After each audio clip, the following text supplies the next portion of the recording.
Hello, everyone, and welcome to another episode of The Healing Home. I'm your host, Michelle, and today I'm going to be joined by Cara Daniels of Deep Root Connections, whom I'm very excited to talk about and very honored to have her in as a guest here in The Healing Home. Before we get into the intro for Cara, I just want to remind everybody for all things Healing Home, you can find me and my work and my offerings over at michelleshealinghome.com. And I also want to give a shout out to all the patrons out there. You are all very much appreciated. So Cara is someone that I found actually through Instagram and have been following her there and really have been enjoying what she's putting out there because I feel as though we're kind of on the same wavelength with a lot of things. And I'm always very interested when people are vocal and talk about their connections that they have with nature, the nature spirits, plants, trees, because as a person who swims in this realm herself, I know that there is so much wisdom and information that nature holds for us to understand and to acknowledge. And Cara is one of those people that I know that has been tapping into this stuff in such an awesome way and has been sharing it publicly. And it's really cool because I feel like more people are starting to come around to the fact that this is a real thing. There are conversations that can be had with nature and the beings that reside there. And there's usually some really potent and powerful healing messages that can come through. So, Cara is a tree, animal, nature, and land spirit communicator who helps, quote, instill a deep connection of place through body, mind, soul, and spirit. She is also a master gardener, has her own hobby farm where she cares for a number of rescued animals and helps others tap into the language of nature through workshops, classes, and the sharing of her own experience. So, if you all would help me in welcoming Cara to the stream, let's welcome her. Hi, Hello. Cara. Hello. Thank you so much for having me and introducing me so beautifully. Oh, you're welcome. Thanks for being here and taking some time with us.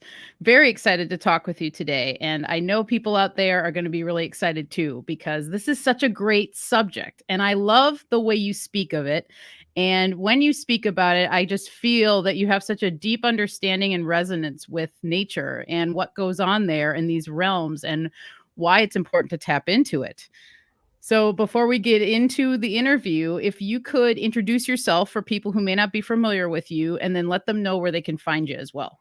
Sure. So, you gave me such a great introduction to begin with. So, yes, I'm Cara Daniels. I am an animal communicator. First and foremost, the tree and nature spirits kind of came secondary. And when I found out that I could talk to nature, it was like, this is it. And so I just try to share the wisdom of all of the beings, animals, and nature, and the spirits of the land. And so if you kind of just want to see what they have to say, I'm on Instagram. My handle is deep.root.connections. And my website is the same, Deep Root Connections. So you can kind of just find me there mostly. So Love it. And if anyone hasn't seen your Instagram, I recommend that because you do share a lot there.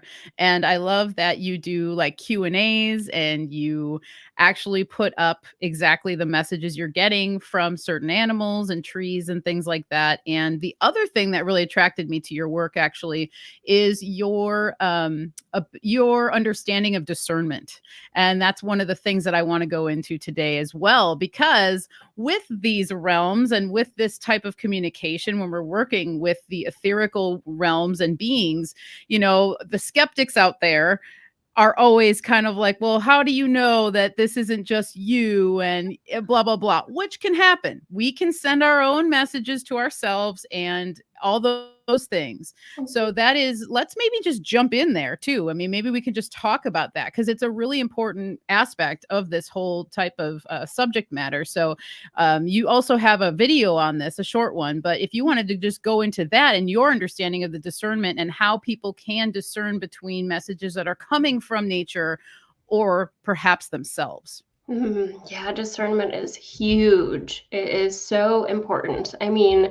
I think in your everyday life, anyways, just discerning what is truth for you and what isn't. But discernment for me was something that I really had to learn. And as a skeptic myself, originally, I have a very science background, and although I've always been super sensitive, I was like, this isn't real. This is just me talking to myself. And so just talking to animals and learning animal communication first helped me really understand what was mine and what wasn't. And so just being able to verify the information that was coming from an external source as truth versus what was my own really helped me get a solid foundation of this is mine, this is me projecting, this is me muddling it. It's like all of the different layers of what can manipulate a connection or a message. And so I always just like to say, I mean, I try to focus on working with beginners.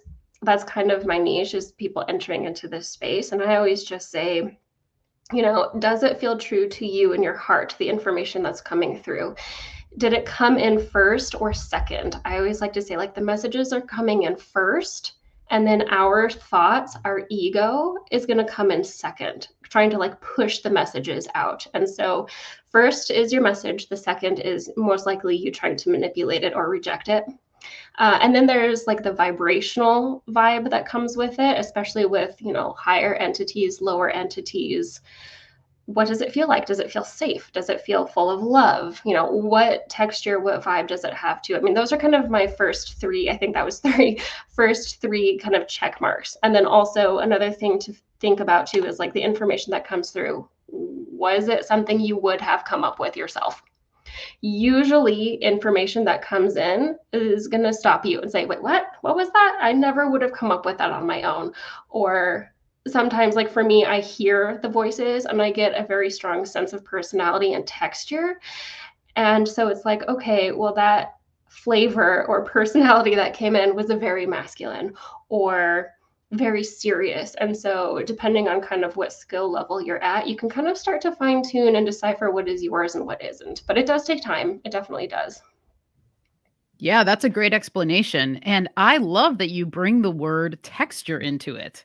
That's a really great way of describing it. And I'll say I have the same experiences when I get messages from plants or something like that, and there is a texture to it. And I've actually never thought of it that way. That's beautiful. That's going to help other people, I think, because as soon as you said that, I'm like, oh my God, totally. Because there's almost like it's like a visceral feeling that you get versus when it could be yourself. It feels more like when you have a spinning thought or something. Mm-hmm. But when a plant speaks, or I know it's time, like Mugwort's like, no, make tincture now. And I'm like, okay. And then a day goes by and she's like, hello, make tincture now. And you're like, okay, I'm busy. She's like, it doesn't matter. You need to make it now, and they keep pinging you until you actually acknowledge it. And I feel like with the rolling thoughts that could come in, they're more fleeting, or it feels more like a chaotic sort of thing. And so you're right, it does stop you in your tracks, and that's a really good way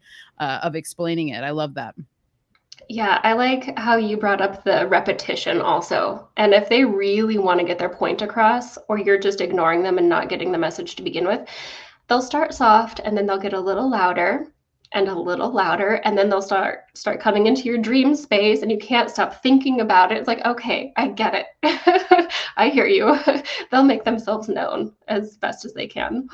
Yeah. Yes. I love that you bring the dream space up too, because that's one of the questions I have for you is, if these beings or spirits come to you in dreams, and if it is more than just, are they coming to you more than in dreams, more than just because you're not listening, or is it just like you have certain trees or plants or land spirits that you resonate with? And do you often dream of them, or do they pop in to kind of remind you of stuff? Like, what's your dream experience like in that realm?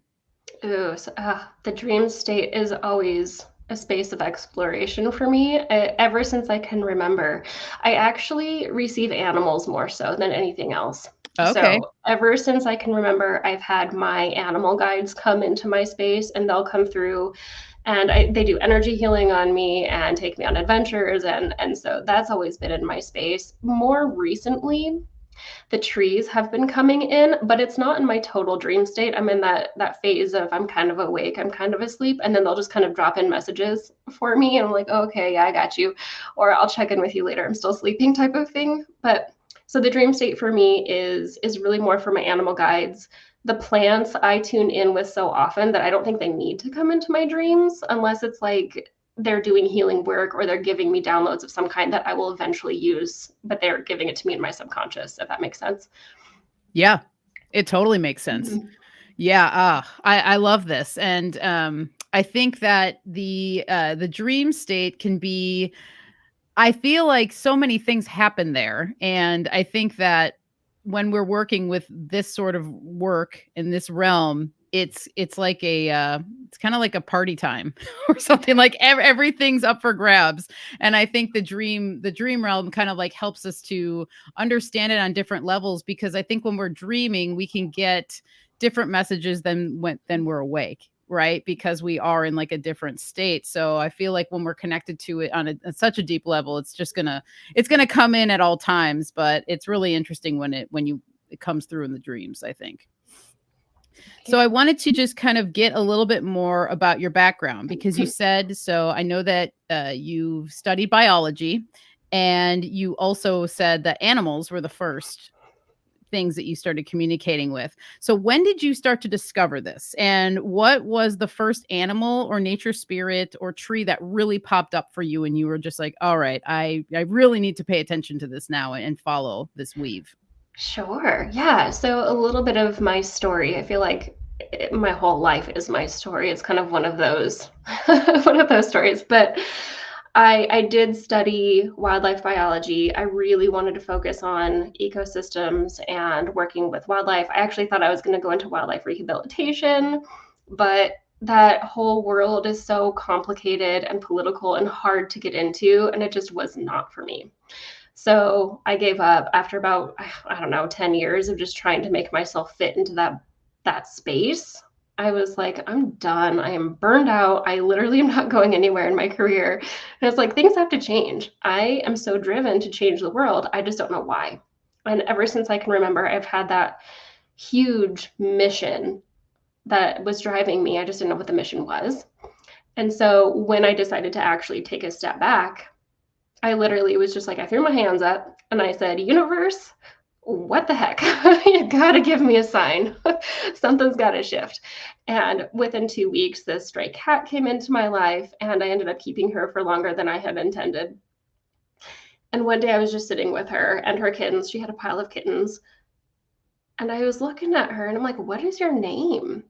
And it was instant, Samantha. I was like, oh my God, yep, you just talked to me. Oh man, that gives me chills Yeah. actually. That's awesome. Yeah, it was the coolest moment, and she had that intense stare with those big yellow eyes. I was like, it's one of those moments where you just like, "Yeah, that happened." And then all of her little kittens, like, those voices came in too, and I was like, "Oh my gosh, this is amazing."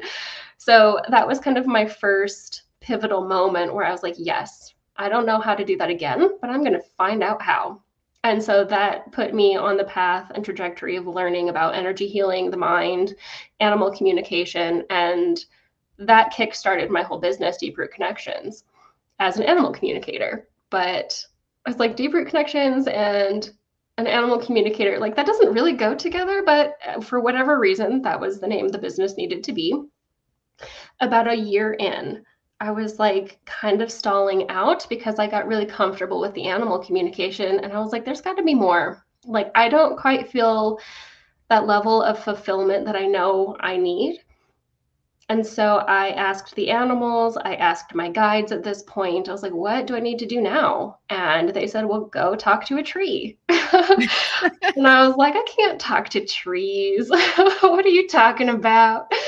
But I had heard people could. Like, I knew that there were people that could do nature communication. So I was like, all right, let's do it. Took myself on a walk. And I had this whole plan, right? I had, I'm going to go 5 miles. I've got my dogs with me. Maybe I'll find a tree. Maybe I won't. My goal was really just to clear my mind. Well, I got to the parking lot. I let my dogs out. And I think within 100 steps, I kind of take a look to my left and there's like this tree in this meadow next to this creek. And I thought, wow, I'll just go sit there later. Like, I have a mission. I got to go finish my walk. Well, I took about 3 more steps. I'm like, nope, got to go right now. So I realized now that that tree was calling me in, and I felt that connection. And so I sat down And it was within a couple of seconds of me just opening up my space and saying, okay, like, I don't know how to talk to a tree, but here we go. And then this tree spirit started talking to me, and it was this most beautiful connection I have ever had. And I mean, this is years ago, and to this day, this tree is still one of my acting guides. Aw. And it's like, wow, that wasn't that hard. I thought it was going to be more complicated, and it was just so fluid. And so ever since that moment, the animals and the trees have been my acting guiding force of like, what do I need to share with the world? How do I share it? And what do I need to do to be, of service to Gaia and the ecosystems and the world? And so that was kind of my short story of the longer version. But yeah, it was definitely in layers. Yeah, I love that. And do you have oh, there's a hummingbird that's just right at my window. Oh my goodness, that's one of mine. Okay. That's awesome. It's everything's okay. We're on the right path. That's Yeah. what that means when I get one of those. Okay. I love this. Okay. What type of tree was that you first, do you know? Yes, it was a Doug fir. Okay. So that the Doug fir is one of your spirit guides, you'd say. Yes. Do you have another tree that kind of pops out for you that is that same caliber? Yes, the cedar, the old growth cedar trees. Ooh. Sometimes my heart yearns to go sit in an old growth cedar forest. It's like, I just feel like that's my home.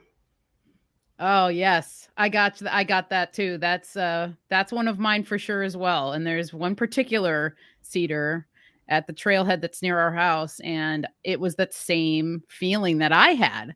I'm like, Mhm. Cedar just wants me to come over there. And then I would just go by Cedar and sit. And it's just been this growing relationship that now every time I walk past, it's like, hey, Cedar, what's up? Like literally out loud. Like I can't even not do it. And if I don't, I feel like I slighted the Cedar. Oh shoot, I forgot to say hi. But then I'm like, no, they get it. They understand. You can say hello in your mind and send them the hello, but it's such a beautiful thing when we have these things. And that's why I love that you're talking about this more publicly, because I think that, as you say on your website, everybody has these abilities. It's just whether or not we want to tap into it and take the time to hone the craft and take the patience that it takes to kind of like tune in and listen and understand that the communication is going to be a little bit different. But when you really think about it at the same time, it's not much different than than verbal communication, in my opinion, because you can have these same thoughts come through and it translates over. Yep, totally. I completely agree. I feel like I have conversations with trees just like you and I are conversing right now. To me, it's no different, although it's in my mind. It's a Yes. lot quieter. Yeah, totally. Do you notice, this is one of the questions that came to me just last night when I was thinking about our interview. Have you noticed certain types of trees who are more talkative than others, like introverted trees versus extroverted trees? Have you ever noticed that or thought about that? Oh, yeah. Yes. I think that's a huge misconception in the tree talking world. I guess if there is one. I find that, and it's not species specific at all. I find that it's individually based. So there are Okay. cranky trees, there are trees that just want nothing to do with humanity because humanity really is not terribly kind to nature. Some trees are almost too excited to connect with people where it's like their energy just pushes you over. They're like, "Hi. Oh my god, somebody sees me." They see I'm here. I mean, it's like, "Chill, dude. Just take it down a notch." And then there's those that are just like, "Hey, what's up? Super chill." I mean, the whole spectrum of personalities I find are everywhere. And so, yeah, individually based, absolutely. Yeah, because do you subscribe to the thoughts of that people turn in, like some people turn into trees in like a next lifetime, or maybe we were trees at one point and now we've incarnated as people. So how much of it do you think is literally that, like there's really a human spirit in there, but it's also a tree spirit? Or how do you look at that kind of thing? Yeah, that's complicated, isn't it? Yeah. It's kind of an interesting question because ever since I started talking about my messages and conversations with trees, people reach out to me and they're like, yeah, I was a tree in a past life. I remember it. They remember their past life as a tree. And I'm like, oh, tell me more. It's fascinating. Or they've had past life regressions and they're like, yeah, I was a tree. And so I think that there definitely is some truth to that.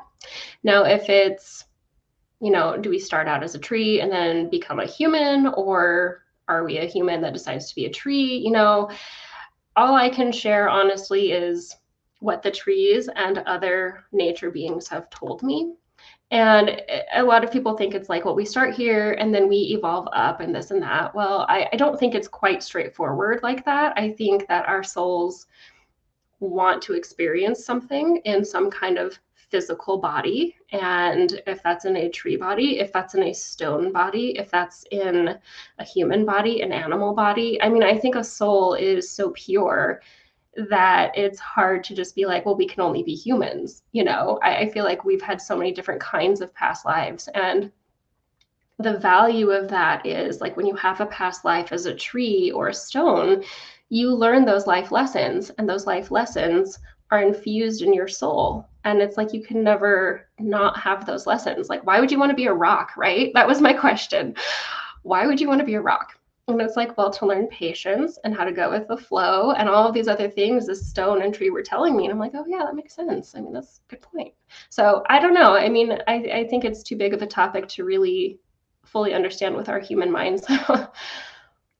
Yeah, I would say that. I just always love to think about that cycle and what happens. And then do we choose that? Just like people say, we've chosen our parents, or you've chosen the life that you've incarnated in, which, I do believe that there's something going on there, whether that choice is because it's like a conscious choice or it's more of a spirit quest choice. Like, okay, so the last time I didn't quite learn that lesson. So I think I have to have these folks around me in order to teach me these lessons. So yeah, I feel like it's a hard question to answer with like an absolute necessarily, but I think there's options there for sure.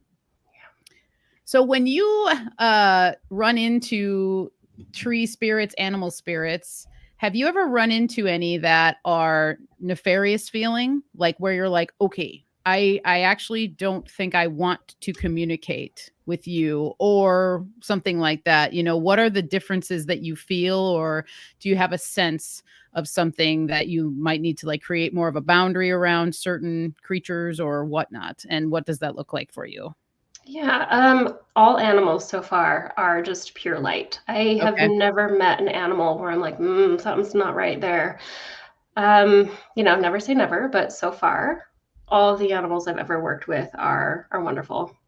Trees are a little bit more interesting because they can inhabit, I mean, if you want to talk about like 2D, 3D, 4D, 5D, like that whole spectrum of where are you on the frequency or path of evolution, if you will.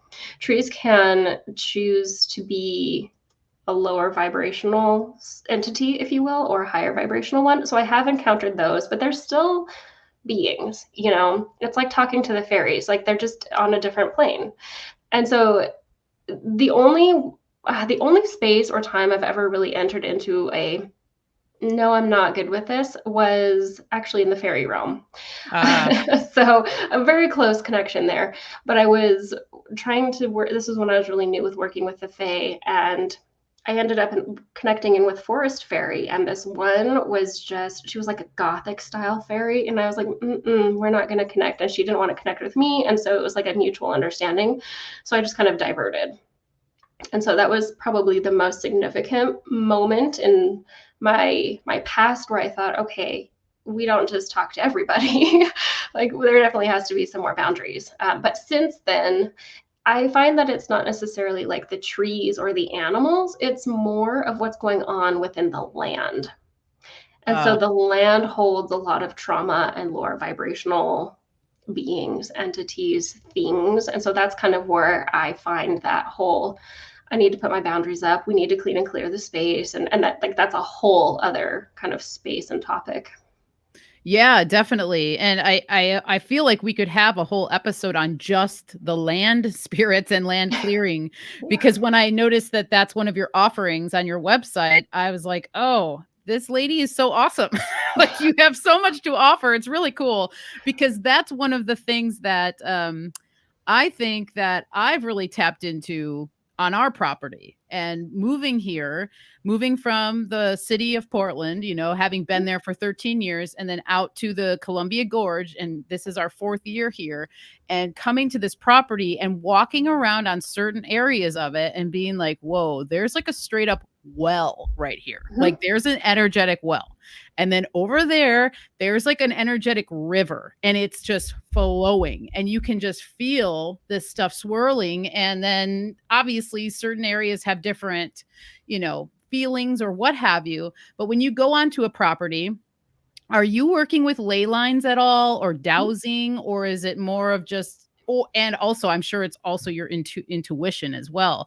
But what does that look like when you're working with the land spirits and that kind of stuff? Sure. Yeah. So the trees actually led me to the land healing, of course, because they're Ah, healers themselves. But I have taken some dowsing courses, but I will be totally honest with you, the dowsing rods and all of like the tools I find to be cumbersome. For me, I just use my body as kind of my sensory input and tell of what's going on. But you're right. Yeah, there are definitely energy sinks. There's energy hotspots. There's those lines that rush, the fairy pathways. I mean, there's a whole world of earth energies like within the earth. And then there's also like all of the other layers on top of that that we cannot necessarily see, but we can feel. So yes, when I do my land healings, actually they're mostly remote. And so what I'll do is I'll number one just see who is on the land. Like, do you have fairies? Do you have Bigfoot? Yeah, that's also a thing. Do you have like thought forms that accidentally manifested into a being that needs to be removed and healed? Like all these different layers. And then also we go into the land itself and basically the Akashic records of the land. Like what's the history here? What layers need to be healed and removed to kind of vibrate that space up? And then I help, while I don't map douse, I should, but again, the rods are just obnoxious. I can actually just visually see on a map when I pull up a property.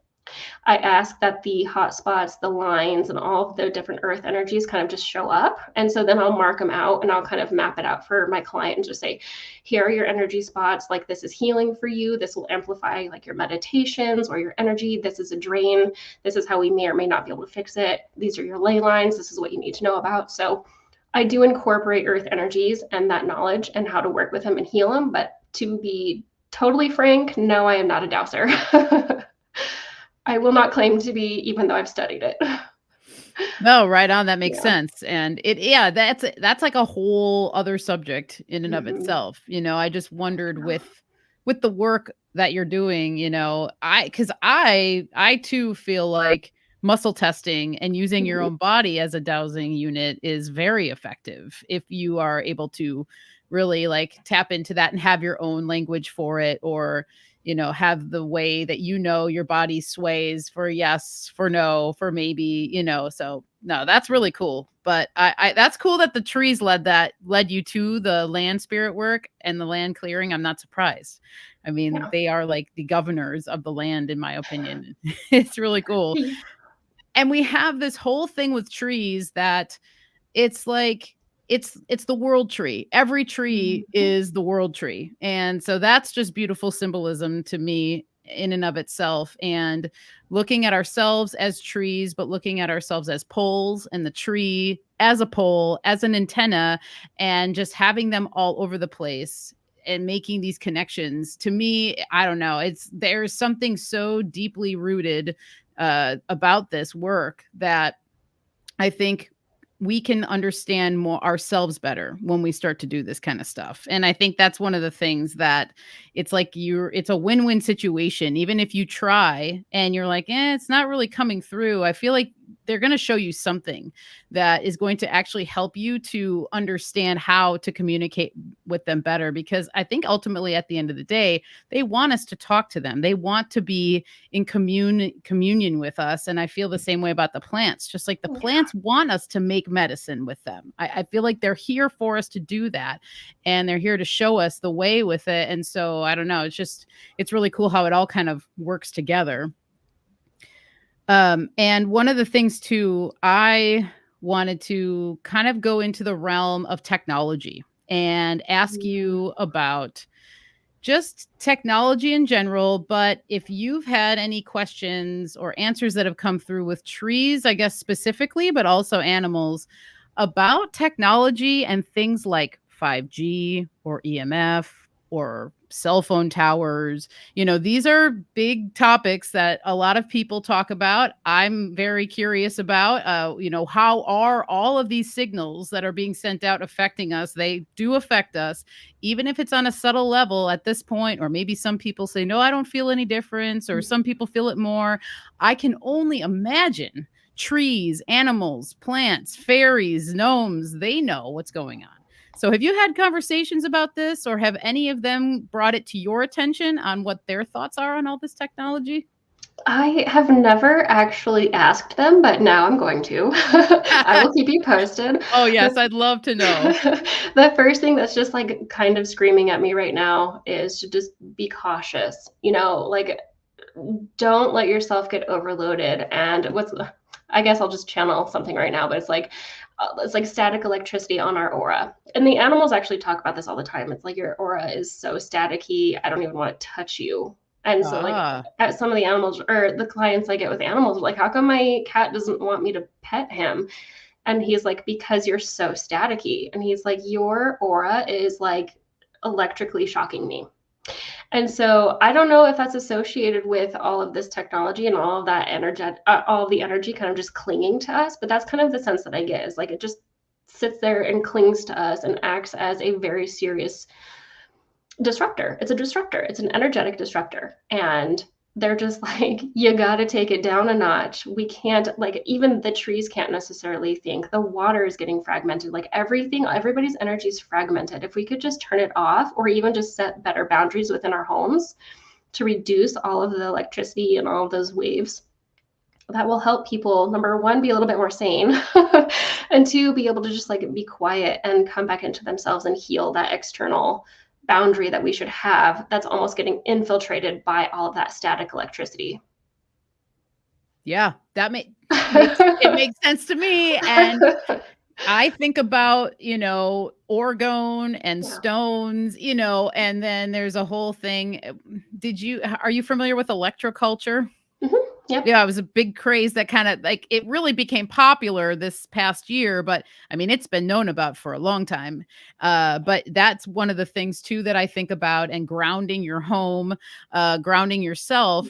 And because, we kind of talked a little bit about this backstage, but being people who are content creators, having their own businesses, being on the internet, choosing to use the internet as a tool and a way to connect with people, it's been a really big challenge of mine actually over the past year to have really good boundaries with this stuff, and realizing when I'm sinking too far into it. And just recently, I'll say, just this past weekend, having a break in the weather where it was really nice. So I was able to go outside and trim the lilac bushes and rake up like pine needles from the storms that came through and stuff. And really like almost kind of remembering how much the internet and technology keeps you in your head and disconnected. And I was just like, whoa, like it was a beautiful reminder, because I typically need to be outside like at least once a day, at least, you know what I mean? But when with the technology and the internet, I've just found it so much more of a challenge for myself. And I just would love to talk to you about how you incorporate personal practices to disconnect or uncord. That's another thing that I really like to talk about. And just cording in general, psychic cords, thought forms, all of these things. And working in these realms, it's really important to have our own little ceremonies to cut these cords. So, what does that look like for you with technology, but also when you're talking with the nature spirits? Yeah, so let's touch on technology first. It is obnoxious. I will be the first to admit that I was like last on social media of everybody I know. I was just like, no, I don't care for it. I don't want to be part of it. And then I started my business and I thought, well, maybe that's what I have to do.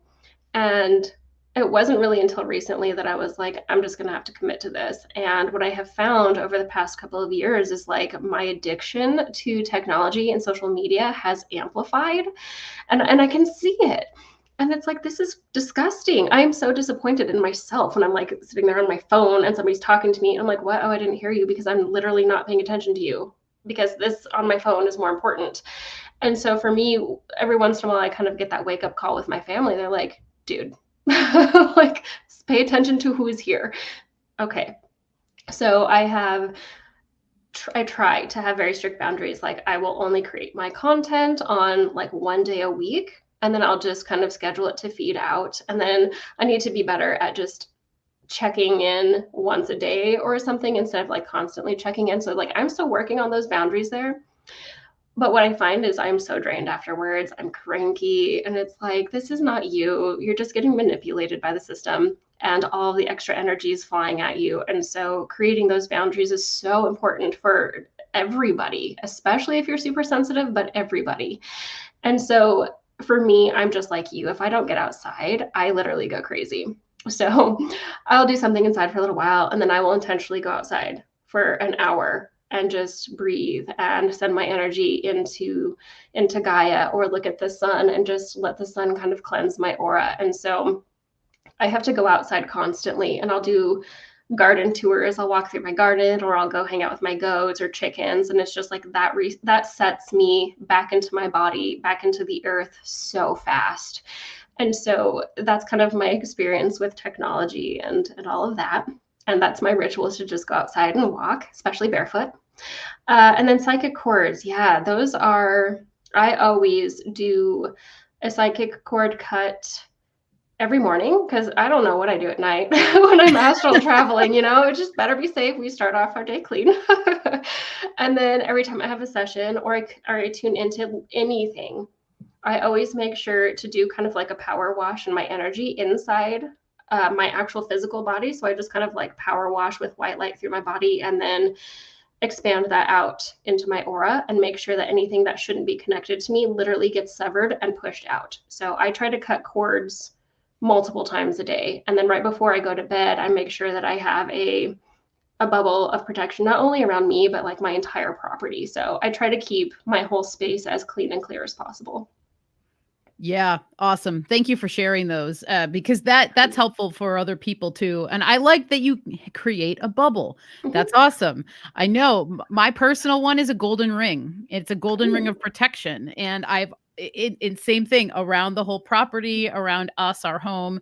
And I always like to think about projecting it out, like outward, like 30 feet or something. That's like something I learned from a really great friend of mine, Regina, who talks about a lot about the boundaries and cord cutting, and like expanding this energy outward, like around in a circle around you. And I love that you have a bubble. That's awesome. And it makes so much sense.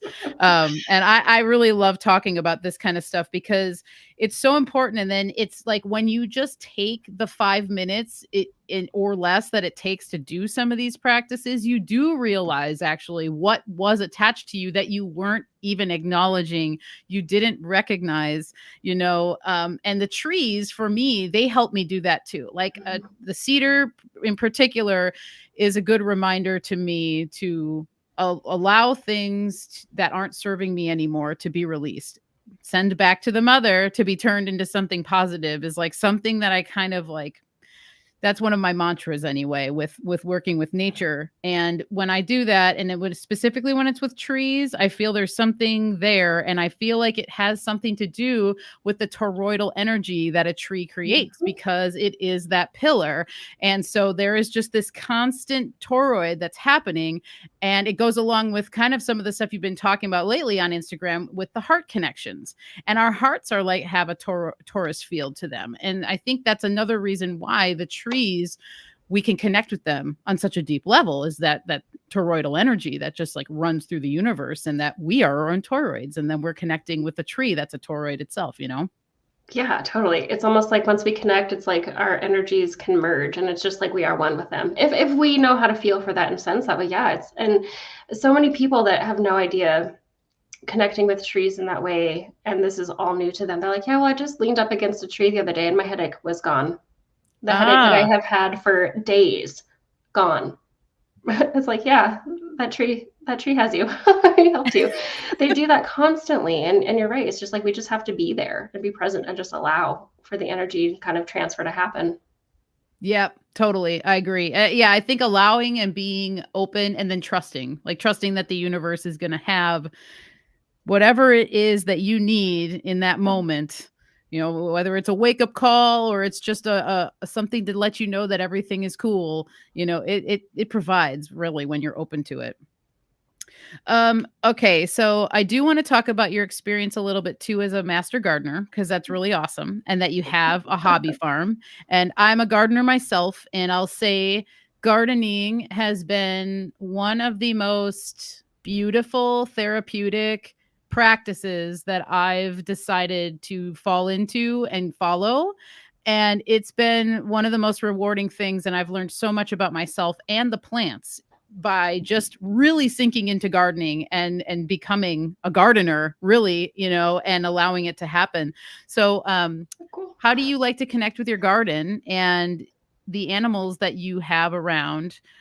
You must have like a very deep connection with the rescues that you have and all of your animals. So I'd love to hear about that and kind of how you've just come to have a hobby farm and stuff. It just kind of grew into a hobby farm. It was not on purpose. Well, so when I was back to my original story, when I was kind of in that weird transitional phase of needing to do something, but I have no idea what I'm supposed to be doing.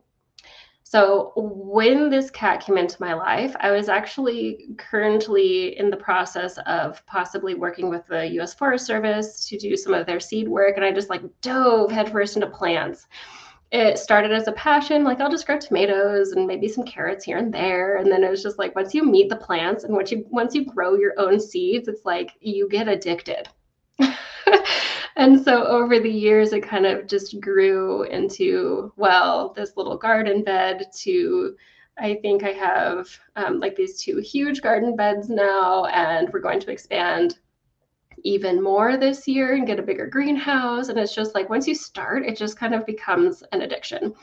And so I was going to open my own greenhouse actually at that transitional point. I was in the process. I bought a greenhouse, I had all these pots, and I was going to start growing vegetables. And I'm really into native gardening. So anything that's native that is beneficial for the birds and wildlife, and also medicinal and edible. So it's kind of like an all-inclusive type garden, and also water-wise. So that was kind of my favorite thing. That's really what I wanted to do. And then the animal communication stuff happened. And I thought, okay, well, I'll do that. And I'll just kind of, have my garden as a hobby. Well, what ended up happening is that both of my passions kind of merged together. And so now I have my garden, but I also consult with the bees and the butterflies and the hummingbirds. I'm like, who needs what today, you guys? Do we need a new kind of flower? And so kind of working with the ecosystem in that regard. I consulted all of the wild animals that I wanted to bring in or were already here to create my gardens. And so that's kind of how I work with my garden. And it's been so much fun. It's definitely trial, error, try something else, fail, repeat, as a gardener, but it's really cool to be able to consult like the worms in the soil to see if they need anything, or the bees and stuff like that. So that's a really cool, I think, potential that a lot of people just don't realize is there. And then my hobby farm, let me just tell you, they're all old, they're all freeloaders, they just kind of exist, and that's totally cool. They're just here. So I used to have two horses and two dogs. And then when one of my horses died, I was like, well, my horse needs a friend. So I got a goat. Well, my horse and goat didn't get along, so I got another goat for the goat. And then I got a horse for the horse. And so it's like, now we just have these animals. And then we had chickens because my neighbors had them and they stopped producing eggs as much as they wanted. And so they were either going to go to the butcher or come to Kara's house. And I was like, bring them over. And so then we got chickens, and then one day a rabbit showed up, and it's like, all right, welcome to the farm. And so it's just like, I don't know how it happened, but here we are. Oh, man. Well, I imagine you're a magnet. They're probably like, "Oh, she understands us." You know? Like, "Yes, let's go to Kara's place Yeah. because she's going to listen," because I love that you even think about, having a partner for them, because I always think about that too. We had one cat for a long time, 18 years. Rest in peace, my Carl, my wingman Carl, but as we've been thinking about getting another cat, it's like we have to get two this next time because I feel like you can have one and that's totally fine. And that might just be manageable for somebody. Like, and that's totally good. If you're there and you can be with them and connect with them and stuff, I think that it can work out very well. But I think that there's something with the camaraderie that comes, obviously, just like people. It's like, Mhm. obviously being alone can be great, but it can also be really awesome to hang out with somebody or hang out with two people or whatever. And so they have that same thing going on. And I think that trees are like that. Like if you have one lone tree that you just planted in a huge swath of land, it's going to be fine. But if there was another tree that was around it, it probably would thrive even more. And so what have you noticed about that kind of those kinds of interactions with animals, of just the camaraderie that comes? Yeah, well, it depends. So, kind of just reflecting on some of my client calls over the years, uh, the ones they call me, they're like, "Well, his brother or sister just died. Do we get another one? How do they feel about that?" And some animals are like, "Yeah, let's bring in a new animal. I want a new friend." And some of them are like, "Nope, this is my time. This is my time to be my own individual. This is my time to grow." Like I have this one dog, I've been working with him for 2 years, and he's like, when his friend died, it was almost like, oh, finally, now I can grow spiritually as my own unique individual because he was getting overshadowed by his brother. And so he preferred to be alone and has just thrived. And so I think it depends on the situation within the household and what the animals need or want and what the humans want. So yeah, it just kind of depends. I can see that. Yeah. I mean, just like people, we're all Mhm. different. We all have Yeah. different needs, and there's no one size fits all, like really when it comes down to anything. So I always like to talk to people who, like yourself, who are connected to animals about how you communicate with them if you're leaving out of town. Like you're going to be gone for a couple weeks. What are some of the things that you like to do to give them reassurance that, hey, just going to go on a trip, I'll be back? And what does that look like? And what kind of messages have you received from animals when you've done that for them?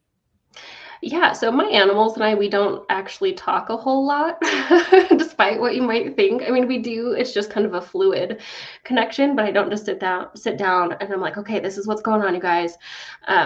So what I do when I am going to go out of town, and this is kind of what I tell everybody to do, is just imagine like you leaving, show the animals that you're leaving, and then kind of count the days in moon cycles or sleepies, like you would with a child, like this many nights or this many sleepies, I'm going to be gone and then I'm going to be back. And then you can like show them an image of you walking back through the door. And so if you have a caretaker coming, you can bring up the image of their face and say, this person's going to come and you'll be fine. And just like set that intention. You don't have to necessarily sit down and meditate and talk to them, but just have that intention, to have that thought sent to them, and then they'll click into place like, oh, okay, she's going and then she'll be back in this many sleepies. Yes, I like that. I like the sleepies, that's nice. Yeah. And I've heard the same thing from other people. It's, speaking to animals in pictures and showing them those images, which has always made a lot of sense to me, and when I have done that in the past, there is more of a calm between both Mhm. people. The anxiety of maybe leaving or feeling the guilt of leaving an animal, with a caretaker or something like that can usually be dissolved when you do these little practices, which carries over in life. When you have something weighing on you and you know that you want to talk to somebody about something, you finally do it. And it's like, oh, okay, what do you know? I feel better. Yes, I was like, oof, got that off my plate. Yeah, Yeah, same kind of exactly. thing. Mhm. And if you had any tips for people who wanted to begin to hone their craft a little bit more with communicating with trees or animals and land spirits and stuff. What are just some tips for people that you would give?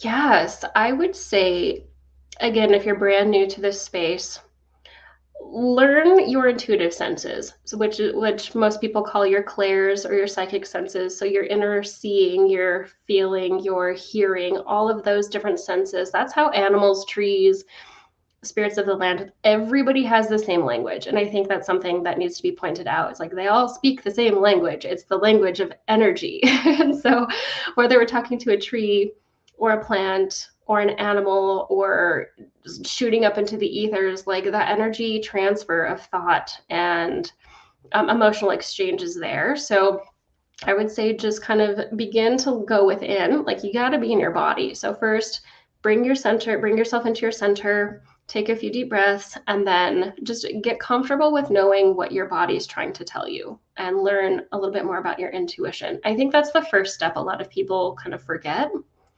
And then you can always just ask for help.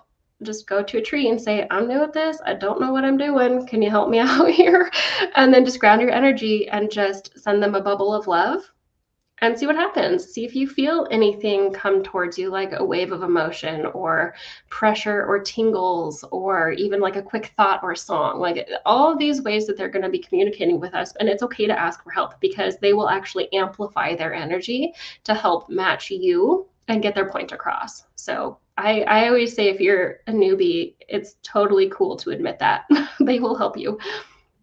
Yeah, it's probably better to. I bet it like opens you up more and it makes you more vulnerable. Anytime that you can admit that you don't know something or, oh, maybe I wasn't right with that, it like makes you more vulnerable to just know more the next time around. And to admit you don't know can be really hard for some people. Is like one of my harder lessons that I had to learn, throughout my life, of just like being okay with saying when you don't know how to do something. And I think it softens your heart too. And I would imagine that trees and all of the things we're talking about are more attracted to a soft heart than not. Just like you were saying with the static of the aura, that makes a lot of sense to me. And I actually really am going to ponder that. And I look forward to your answer if you end up asking the trees and stuff about their thoughts on technology, because the groundedness that we need to function properly or function correctly or with integrity, I feel like those lines are getting blurred a lot, and I think that the more we do things like what we're talking about tonight, the more grounded you're going to be. And it's Mhm. just like better for everything. And I think that just abundance in general and prosperity opens up when you're grounded, in my opinion. That's what I feel. And I think like the languages we're speaking about between nature and ourselves, that to me is a symbol of abundance. If there's anything that I could see, I don't know about what you think about that, but I'm assuming you agree. 100%. Yes. Yes. I feel like once we can ground our energy and be present, it's almost like anything is possible. And everything that we're connecting in and communicating with, like they're going to help us create a better world for everything and all. And so it's like being grounded is so, so, so important. So yeah, 100% agree. Yeah, totally. So do you have anything right now that you're excited about that's coming down the pipeline for you that people could look out for on your website, or do you have workshops coming along that people could check out? I do. Yeah. So if you're like, this girl's kind of cool, but I want to get to know her a little bit more, I hold monthly land healing. They're totally free. You just sign up. They're via Zoom, so we just kind of come together, hang out, and this month I think is on the 17th, and we're going to be actually tuning into our own space and cleaning and clearing our own space. So it's going to be kind of a different one. Usually I target a specific location, like the one before was the Greater Yellowstone ecosystem. The one before that was actually one of the oldest spruce trees in the Hoh rainforest. I met him last summer.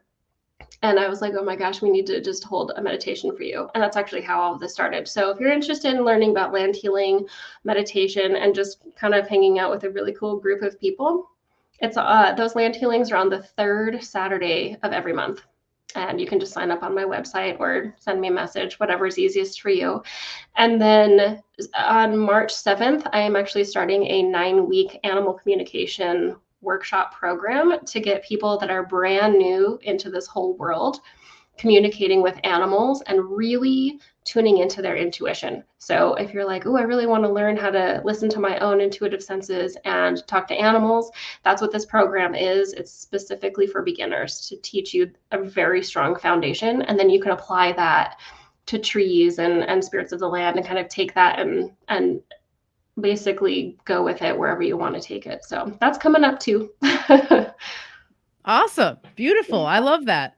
Well, man, I feel like we got through a lot, and I feel like I got a lot of my questions out, and this conversation was wonderful, and I'd love to talk to you again sometime, and specifically maybe about the land stuff and talking about all the different aspects of it, because we kind of touched on little things like energetic rivers and wells and drains and stuff, but there's so much to it, and when you really do tap into this stuff, it's hard to not acknowledge it. And I think like that might be maybe the biggest message of this conversation, at least that's coming through for me, is that it's hard to ignore these things when you really start to think about it. And I think that maybe for people out there who, aren't 100% on board with it, just think about the idea of this being possible and then go from there. And I just think that's a really good way to start too. So Yeah, thank you. I think so too. The power of just being open or believing in anything is possible automatically opens up your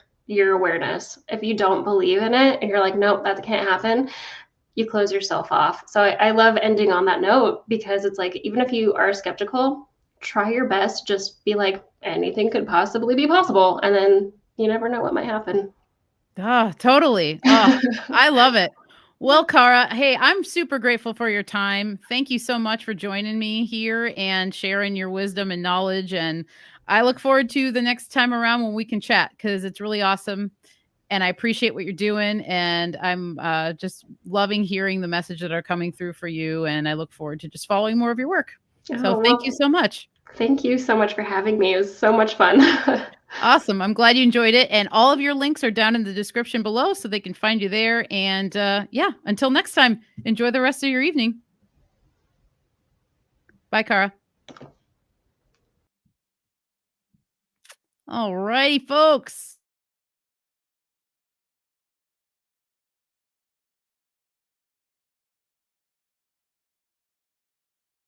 I'm muted. I was muted. Thanks everybody for being here. Super awesome and really glad I got to talk with Cara. I hope you guys really enjoyed that one too. Thanks to everyone who's in the chat and throwing up all your experiences and questions and what have you. I appreciate you guys being here. And thanks for the update that I was muted. Yes, I was muted. Thank you, North Wanderer. And this was a great one. I love this subject. And you know what I realized for the month of February is that we're going to be talking to more people who are doing a lot of the same work as Cara is doing. Like it just so happened that when I looked at my schedule for February, I'm like, oh, I've got a handful of people who are tapped into the nature and animal spirits and sides of those things that it's going to be really fun in February. So interesting that this is just like kind of coming through right now. So I just want to give a heads up on that. And as always, I've got some slides for you all and updates if you feel like sticking around. So let's see if this pops up. Here we are. Okay. michelleshealinghome.com for all things healing home, as I said in the beginning there. And thank you for everybody who's been showing their support, buying products and getting the cat PDF. I've been getting some good feedback from that. I hope it's really helping your cats out there and that you maybe are learning more things about natural and herbal ways to care for them. It's super important. And you can find that all on michelleshealinghome.com. Thank you to all the patrons out there. You guys are seriously so appreciated. I know I say it every week, but I mean it. It is seriously such a gift to have the support from you guys. So thank you, Chance, Sarah G, Liam, Miri and Hank, Jenny G, Erica, Moonlander, Mary, Louie, Logan, Mickey, Doreen, Debbie, Natasha, Mary Beth, Nausicaa, Stephanie, Charlai, Peter, Elise and James, Rachel, Trisha, and Vanessa. Thank you guys so very much. I really am grateful and appreciative of you guys. Patreon.com/the healing home for anyone who wants us to join us over there on Patreon. And as I said, a handbook for herbal and natural cat care, my ebook, it's out, it's ready to go. You can purchase it online on my store, and you will get a link to the PDF. So you can download it onto your computer, you can print it out, you can bind it, you can staple it, you can leave it unstapled, whatever you like.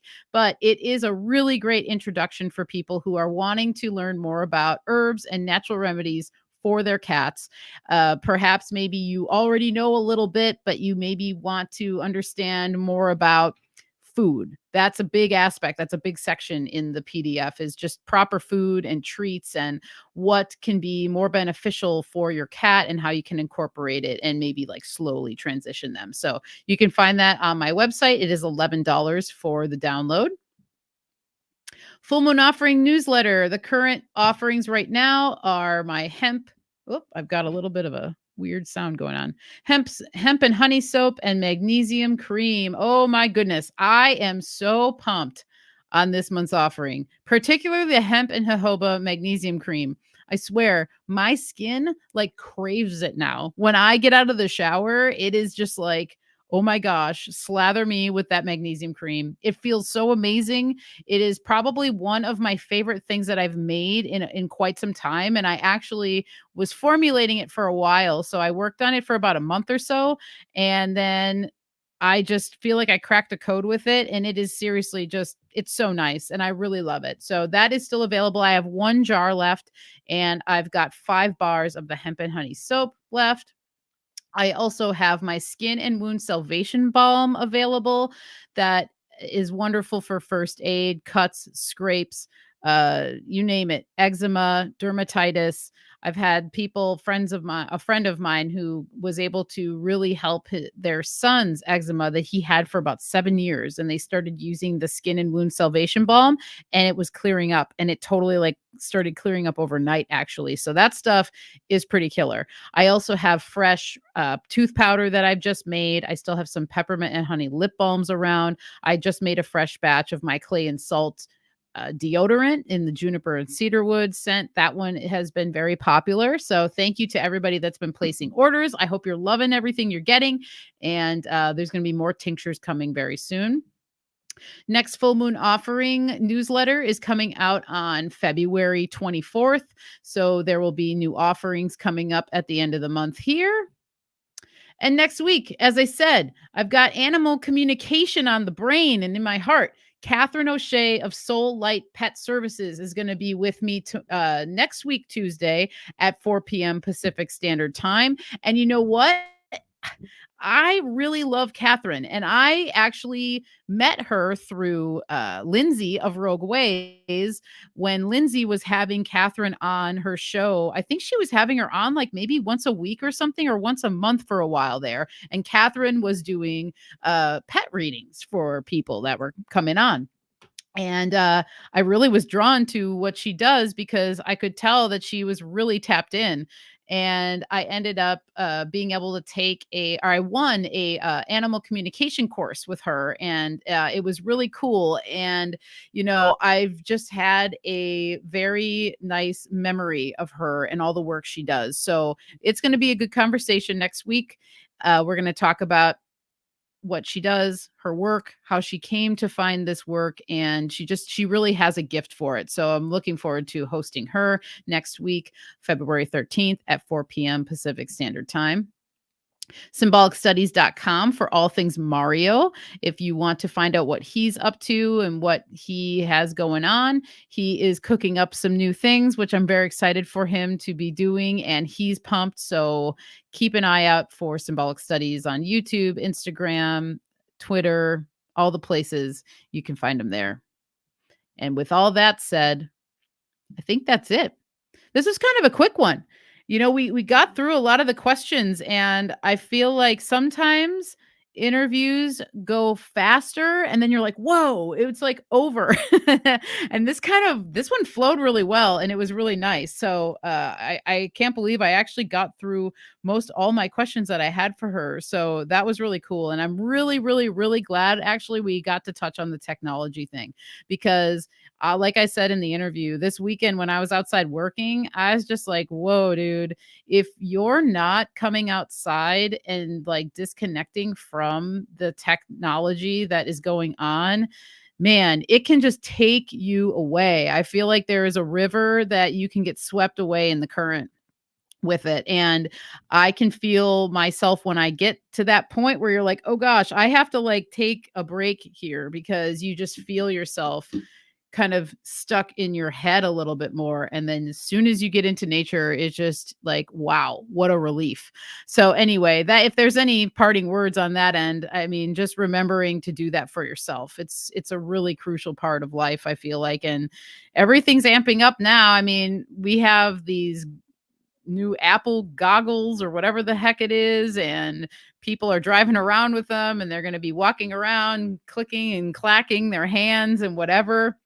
It's really interesting. I have quite a bit of opinions on it, but I don't think we need to go into all of it totally right now. But I feel an episode swimming in me about all this kind of stuff because it's just something that I think is important to talk about and really understand what's happening. So, to each their own, but really, I just think it's kind of more of an ushering in of them wanting us to be super, super dependent on a screen. Cause the thing with the Apple goggles that blows my mind is like you're looking at the room you're in, but you have your screens all around. So it almost makes you feel as though you're paying attention to what's around you, but you're really not. It's very strange. So instead of like looking at your partner, just looking at them through your own eyes, you're going to look at them through these goggles with like screens all around. It's just very bizarre to me. I don't know. It's very interesting. What an interesting turn of events.